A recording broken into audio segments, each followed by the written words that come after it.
20 members of the League, led by its chairman and former governor of Kano State, Ibrahim Shekarau, are at former President Olusegun Obasanjo's home in Abeokuta, the Ogun State's capital, to draw from his wealth of experience and to get his support for the League in the face of the current challenges and the need for solutions to the country's problems. It is about our existence as a nation, as one people, regardless of our political leanings. We came together with a clear vision to mobilize and enlighten our citizens the need to join hands together, work together, and influence political developments regardless of the political parties. The former president, Olusegun Obasanjo, is not pleased about happenings in the country and points at the fragmented nature of the country from independence as the cause of disunity which has hampered development, just as he advises the League of Northern Democrats to make it a national league instead of a regional group. At the time of our independence, we are probably the only country, or definitely one of the few countries in Africa that did not have one leader at independence. We had 3 leaders. So we attained independence almost with three countries in one. And that remained part of our problem for a long, long time. And it hasn't completely left us. So when you give the name of your league as Northern League of Democrats, my point would be, oh, how I wish it had been National League of Democrats. The former president has a recipe for proper leadership, high moral values, high sense of patriotism, and responsibility in strategic areas of socio-economic and political spheres. Nigeria is greater than any of us, or part of Nigeria. And we should see Nigeria in the holistic form that we see. This country can play a very, very significant role in the world affairs. We have tried something near that before. We can still do it. The League, according to the former governor Ibrahim Shekarau, is non-partisan and is made up of individuals of like minds solely focused on Nigeria's unity, progress and development.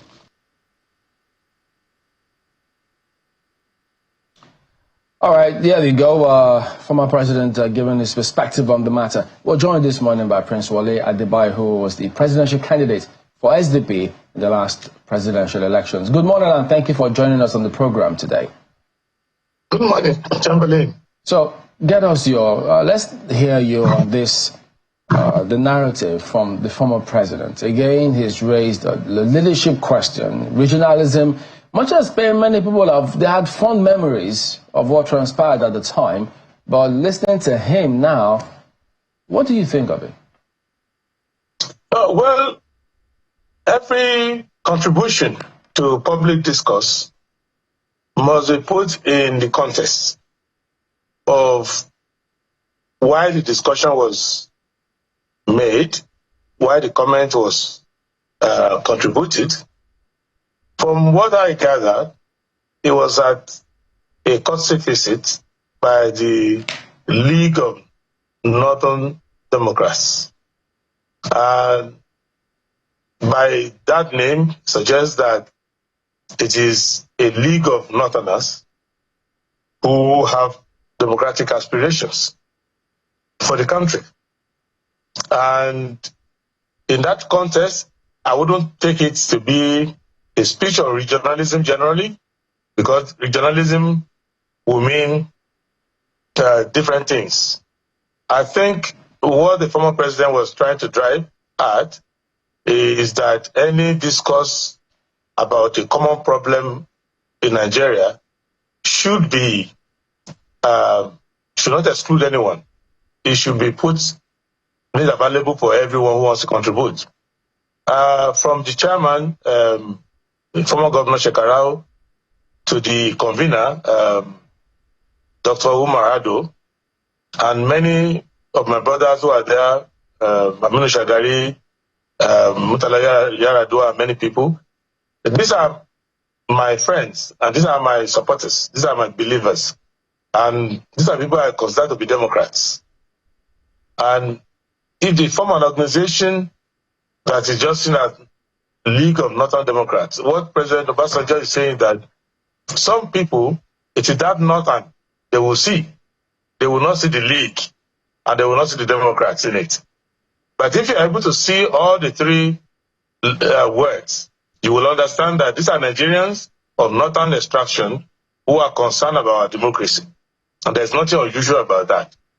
But for a president like President Obasanjo, who joined the Nigerian Army, not Northern Army, not the Western Army, who ruled as Nigerian head of state and Nigerian president, and joined a national party called the PDP, when you come to him from anything that is sectional, that is regional, that is not all-inclusive, he will balk at it. So that is his own background. But discussion about regionalism as a system of government, as a method of administration, that's a different discussion. That is political science discussion. That is discussion of history. It doesn't mean that the regions were not good. The regions were great. But in modern times, when you are discussing national issues, you need to discuss it on a national basis. But what I believe is that many things that are national today started as regional. Even the Federal Road Safety Corps started as Oyo State Road Safety Corps. It's now a National Road Safety Corps. So many things can start from the region, can start from anywhere, as long as it is for national benefits. I believe we should listen and we should try to expand. We might as well get your perspective then on your impression about regional system of government as it affects the national governance in whole, because I mean, you vowed to lead this country. So what's your perspective on that part? My perspective is that problems that are regional and local should be addressed locally. You cannot federalize every issue. But Nigeria is a reasonably sized country, and it's just the right size to be one polity, one entity, and I believe in that one entity. However, many things were done better in the region, not just because they were regional, but because the nature of the problems were localized to those regions, and also because the region was very effective. Some of it has to do with the effectiveness of British administration generally. They were good with the civil services and public services.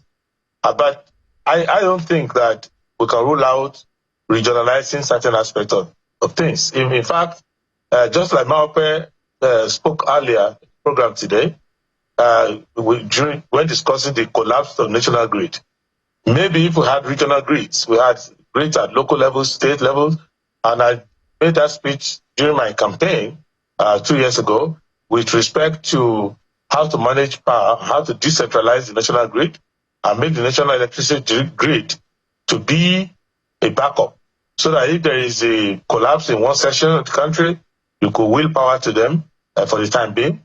But the idea that you assume that if something is called federal or national, automatically works better or automatically unites people. No. In fact, it will surprise many people that in the regions in the past, it didn't matter if you came from those regions.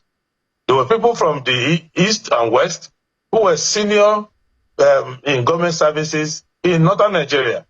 So none of these things guarantees success, and none of it guarantees failure. I think efficiencies matter, But regionalism will be used on many occasions because of geography, because of the localization of the issues, and things like that. So this... Let me put this way. Considering where we are today, with many asking questions about whether or not our federal system is really working in the real sense of the word. If 7 persons were to come up with probably a bill or something to say, look, let's see how we can strengthen the regions and get the typology of what we had in the past and where you had institutions that developed and things and the positives that were at the time. What would your response be if you see that? My response will be nuanced. I would engage on 3 basic principles. That one, the regions worked, not just because they were regions, but because the people who ran them were interested in running proper government. And even if you don't change anything today in terms of regionalization, if you keep the structure and the constitutional framework that we have now, if you have patriots and highly knowledgeable people to run things, things will run well. So don't say those regions ran because they were regions. They ran because of the quality of the political leadership, the quality of the public services, and the general direction and the moral compass of the country at that time, and the leftover of the efficiencies for which the British were known in public services. You may disagree with them over colonialism or anything, but as efficient public servants, you don't get them as you get the British. Now, what I will say in addition is that those who are running the country today, as at present, if they were asked to run the regions, they will have ruined the regions. If they are displaying the same attitude today now, if they display them when the regions were there, they will ruin the regions. So it is not the form of government that is the problem of the country, but the quality of leadership that is running these governmental institutions and framework. Second thing is that you do not regionalize, you don't overcorrect. Don't go and eliminate everything uniting the country and regionalize. For example, you cannot regionalize the armed forces. You cannot regionalize postal services. You cannot regionalize diplomacy. You cannot regionalize trade. You cannot regionalize currency. So there are many things you cannot regionalize. However, any other thing, you could regionalize them and you can even localize them. For example, the police. If a goat belonging to Mr. Nwosu is missing in Owerri, this is not the business of the IG in Abuja to have a say in it. But it does have a say in it because if the person who stole the goat is the son of a senator, the senator is going to call the IG, and the IG is going to arrest the owner of the goat, free the thief. So you don't need all of that. So you need to localize issues. Public education, you need to localize public education. People should be able to develop an educational system that is very conducive to them. Mathematics will always remain mathematics, but you want people to run their local schools. You want to let states to be able to run their roads. There should be no federal roads. Essentially, you should be able to just have roads. And once trade is federalized, any road you use is okay. Efficiency, management of the roads is important. We should allow states to generate revenue and as much as possible to support local industry, to support local ability to run fiscal management, and local governments should not be federalized. States should be allowed to create as many local governments as is conducive to them. So those are the things I believe in that you should do. And if we understand that, then the third thing is that no matter what system of government you create, whether it's regional, whether it's local, every Nigerian should have access to it. Anybody from old Western region or Eastern region or Midwest when it was created, 1963, could go to the North and get a job. Because Sir Ahmadu Bello Sardauna, who was leading the government, and those who are supporting him, like Makama Bida and many people, they were not racist, they were not racial, they were not ethnicist. They saw that the region belonged to everybody who was physically in the North. It didn't matter where you came from before. So you could become a judge of the High Court of Northern Nigeria, even though you're not Hausa, Fulani, Tiv, or any of those ethnicities indigenous to the North. You could come from anywhere. And that is the approach. Awolowo was giving free education to anyone who was in the Western region, He did not ask where you were born and all of that. And I think that is the attitude. And if you went to Port Harcourt in those days when Okpara was Premier of the East, nobody knew who was from anywhere. So many people from many parts of the country, if you live in Port Harcourt and you are the Garden City person or boy or girl, you went to school. So these are the three principles that I would want us to understand. One, that regionalization or form of government is not be it all and end all. Secondly, that efficiencies are better, some at local level, some at the federal level. And thirdly, a Nigerian should be able to enjoy equal rights under all these forms of government, whether local, regional, or federal. You know, your pragmatism is very on point. That's what some people will say. At least that's how I say it. But, you know, the statement that strikes me the most is your very nuanced response to, you know, whether regionalism, because as a result of how the regions works, a lot of people really do long for the regions. They long for those days when, you know, competition was at the heart of it. But it seems you are arguing that it wasn't just the regions. The regions didn't work because they were regions, but because of the quality of people. And some people will argue that as a result of government being everybody's own and nobody's own, is one of the reasons why we're where we are. And that maybe perhaps that dropped the standard for the people who, you know, came into the federal government, who did not see the need, who did not see or could not take ownership of the federal government. Because as far as they were concerned, it was federal. It was for everybody and it was for nobody. Do you think that had anything? Because some people will say, oh, we saw the regions, people took ownership, they saw it as theirs, and so they were able to take ownership, and maybe that also reflected on the quality of people that were there. Would you accept that argument? I will respectfully disagree for three reasons. One, people steal local government money nowadays. They even steal town union money nowadays. They steal money belonging to temple, churches, and mosques. So it's the general moral decay.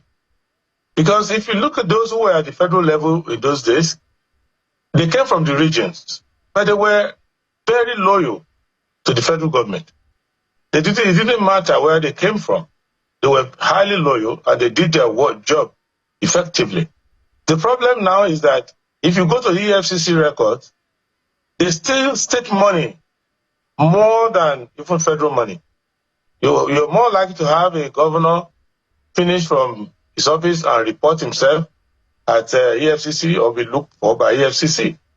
So if you think that only the federal government people don't have a sense of belonging to, why would somebody who was born poor, who was raised by the public, who was a child of nobody, and turned out to be a governor, and still everywhere dry, even though the state capital is his hometown, or just 1 hour from his hometown. So these people do all of this thing called governance. They don't know anything about governance. Even if they wanted to do what's right, they don't know what is right. We need to have a new philosophy about our government.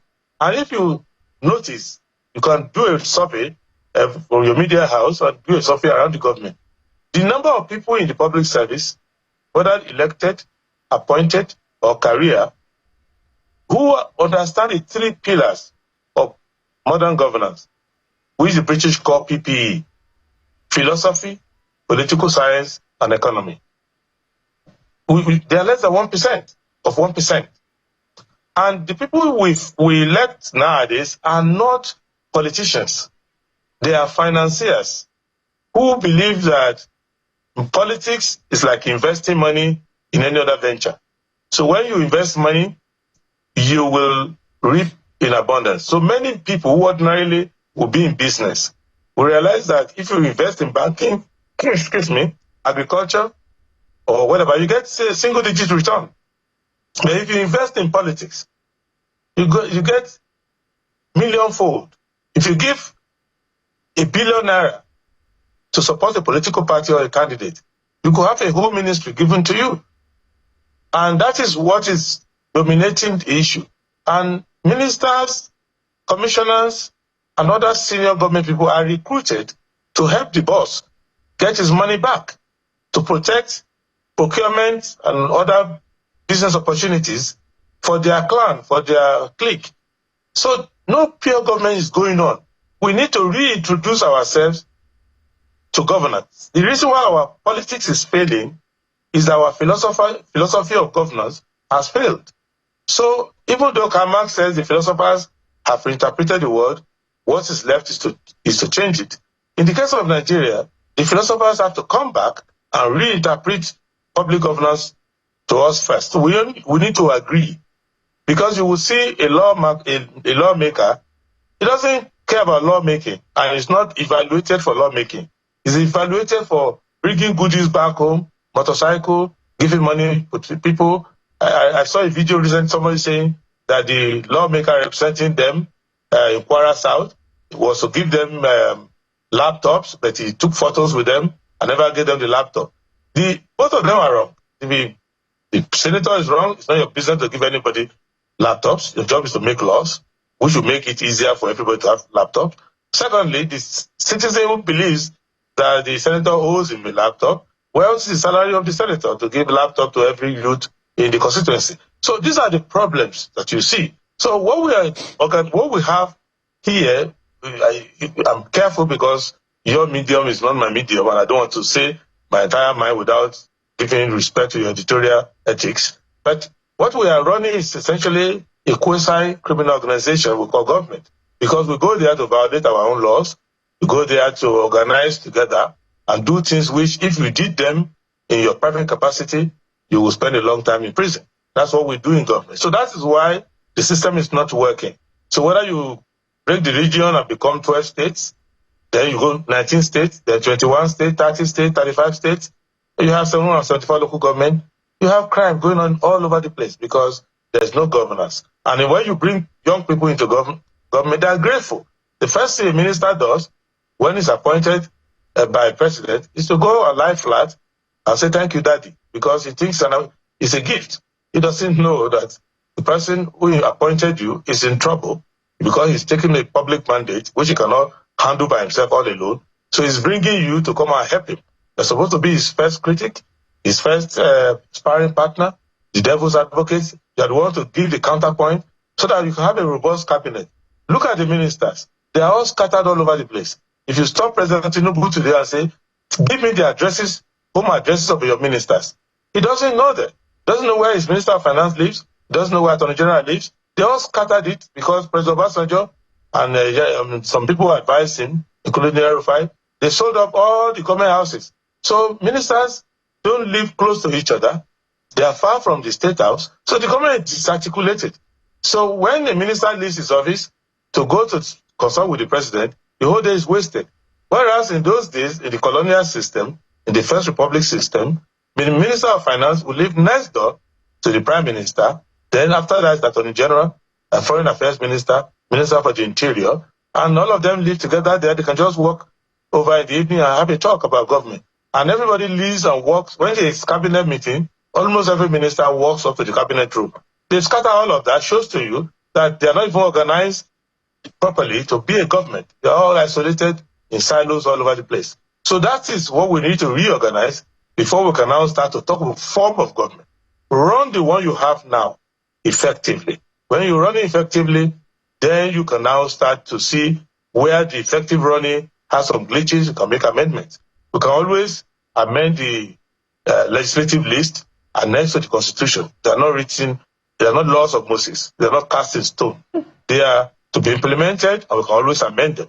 But the key thing worrying us is that even today, one of the challenges I had when I was running for office, and I called my people, that in the SDP, my political party, if I was elected president, I told them, we don't even have enough quality people to constitute the entire government. We have to go back outside our party and get people. We have to go everywhere in the country and get people to come around government, because the idea of running government, the business of self-governance, getting sovereignty for yourself, is not a joke. Let me quickly ask you, so because the starting point of this conversation was the establishment of that League of Northern Democrats, and you have made very interesting arguments as to, what President Obasanjo said, and the fact that, for a number of people, the first thing I would stick out is Northern, instead of the entire three words that make up the the name of the group. So I'm wondering, for you, what do you think that groups like that can accomplish? Do you think that with names like that, knowing how, divided we are right now, do you think that names like that will be able to make much impact, in a country so divided? Yeah, I think so. Let me tell you why I say so, because even though it's called League of Northern Democrats, there's nobody there who's not a pan-Nigerian. Anybody who wants to contest patriotism with Umarado won't go far. And Shekarau is a great man, a governor of Kano, but he's a patriot of the highest order. So I know many people there, Aminu Shagari, Mutalaya, Yaradu, and many other people that I know there. I don't want to spend all your time mentioning names. And when they were discussing the formation of the group, they spoke to people who are outside the North. I remember Dr. Ado briefing me extensively, sent me the material and all of that. So their own interpretation, what I can summarize for them is that they thought that with the outsized role that the North plays in politics, and if you look at election results, 19 states out of 36, the North is very significant. 2, the vast majority of younger people are in the North because of birth rate differential. Thirdly, if you look at the current crisis that we are facing, almost every problem has its headquarters in the North. Insecurity, hunger, economic dislocation, and things like that, and even climate change. So they thought that they could get Nigeria right if they got the Northern mindset right. Because if every political inclination from the North is democratic and wants to get good governance, then politicians who need votes from the North will follow that. They will be serious about it. But they are immediately making contact with people all across the country. If you can hear me, sir, perhaps the challenge there is the focus on the politics. Because as you kept talking, I'm looking at the certain pillars in this whole regionalism idea. In the First Republic, as I think Malpa mentioned much earlier, while we were looking at the Makbo Hill and Makbo Hall in Ibadan, during the skyline, she talked about the fact that that political arrangement was so focused that the Western region of the time used the resources to achieve a lot of firsts. First TV station in Africa, the tallest building in West Africa until 1979 and all of that. So I'm just wondering, perhaps the focus on politics or political regionalism is the problem. What about the focus on economic regionalism? Our focus on the social benefits to the people, economic benefits to the people, because everyone is wondering, because back then, even though the focus was on politics, the economic benefits, the economic competitiveness, healthy competition among the regions was one of the things that played out significantly. Maybe one of the issues that the former President Obasanjo has is that the focus on politics is not bringing economic benefits to the people. It's not building social development to the people. What's your take on that? My take on that is that if you look at First Republic and all the achievements, fantastic. But why do you ignore the achievement of the Second Republic as well? Look at the educational transformation by people like Aparaku of Old Benue State. Look at the development that happened in Kano with taking care of the poor under the PROP government of Abubakar Rimi. Then look at the educational, the so-called low-boss state, Lagos, Ondo, Oyo, Ogun, Bende. And these states, look at what Ambrose Ali was able to do within 4 years. Look at Lagos State under Jakande. I don't think anybody has matched that record since. And if you look at people like Method Okilo and all the achievements that they had, so people, leadership, even when Ogbemudia came with this short period that he was there, when he replaced Ambrose Ali, he did quite well. So better insurance, many of these things that you had at that time came from the Second Republic. So each one had their own bank, they had their insurance company. The metro we are building in Lagos now was Jakande's brainchild, and was advancing it. He paid the deposit, and it was ongoing. So it is not just in the region that we did well. We did better in the Second Republic.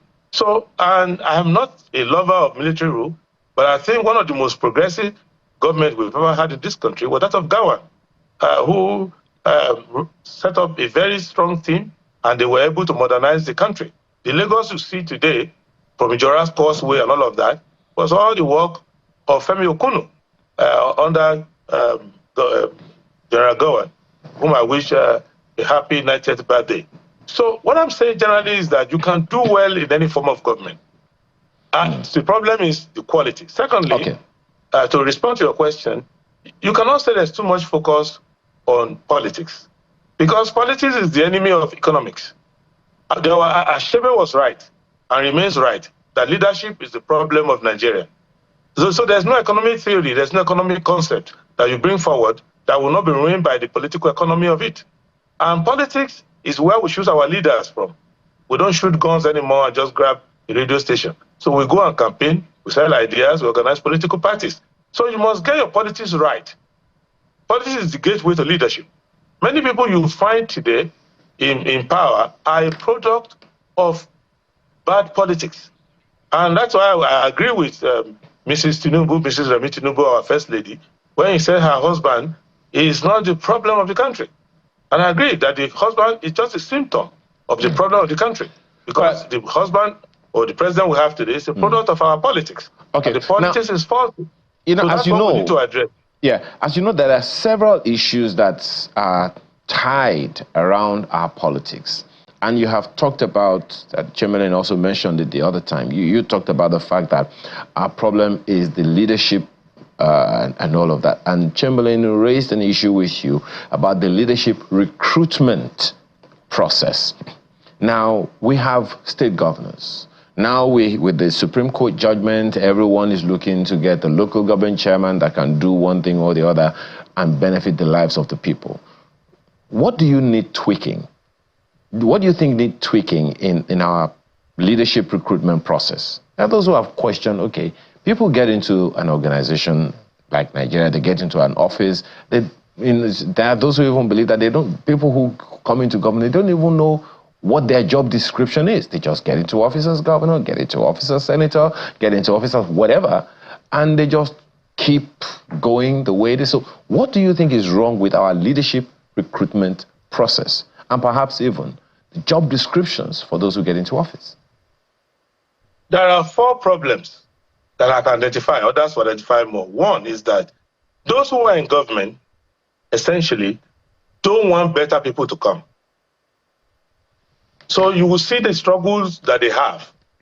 So presidents want to look for the weakest member of his team to succeed him. The same thing with governors. That's why you have all this godfather problem all the time. So that's a major problem. So people generally, if you get our leaders, they will meet, they will fly across the country and hold meetings day and night. At the end of the day, when they want to come up with somebody to support, you will say, what? Why are you doing all this meeting? If this is what you're going to come up with anyway. Second, the problem we have is that we don't understand the philosophy of governance. Even those who are not in government, who are on the street, when they are interrogating government, they are asking the government to do what is not government duty, and they don't know what the government duty is. So we need to re-educate ourselves. It's not an insult to say that we are quite ignorant about the essence of government and what government is supposed to do. Thirdly, the education has to take place in the political parties, because our constitution says that you cannot vie for any office without a political party. And the political parties have been so constricted and run in a particular way that it is meant to filter out the good people, because the criteria automatically will throw you off balance. So, because right from membership, from picking the forms and funding political parties, so there are many things we need to do. Lastly, a government is supposed to be a microcosm of a society. It is called a representative government for a reason. The people who get elected have to resemble the people who elect them. And the general rise in criminality, lack of ethics, and general bad behavior in society, it means that if you are making a cupcake out of rice, it's going to be made of rice. If so, the pyramid is sand arranged in a funny shape. So you have to understand that from the people, their leaders emerge. And look at the people whom you criticize in politics. Look at them in their private life. They've always been that flawed. So it isn't that they were good people, they just suddenly got flawed. So in a society, so we have to just do a sociological analysis of it. So, but other societies have come around. What do? If they have a general moral decay, the few people there will go and find those who are the least flawed among them and put them in leadership and use them as example.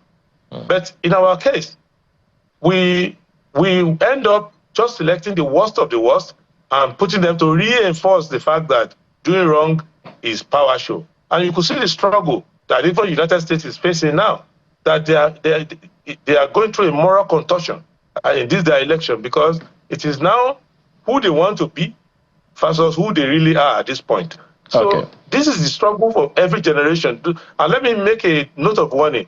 There's no time in the history of our country, Nigeria, that we are going to not be answering this question. Because even in the First Republic, that we're looking back with some nostalgia now, they were having the same problem. But it wasn't large. So they had that problem. Everything. Remember the speech made on January 15, 1966. I think one of the things, collected 10% and all of that. I think at the end of the day, my apologies, Mr. Adeba. I think at the heart of every point that you have made is the need for us to tinker with a lot of things, and that's greatly appreciated. The question then is, how will the process start? That's another conversation for another day, but we have to thank you so much for your time this morning. Wale Adebayo, presidential candidate of the SDP. Truly appreciate your time today. Thank you, and God bless Nigeria. Amen. So now we talk business, strictly business, with Business Morning on Sunrise Daily. Eladi.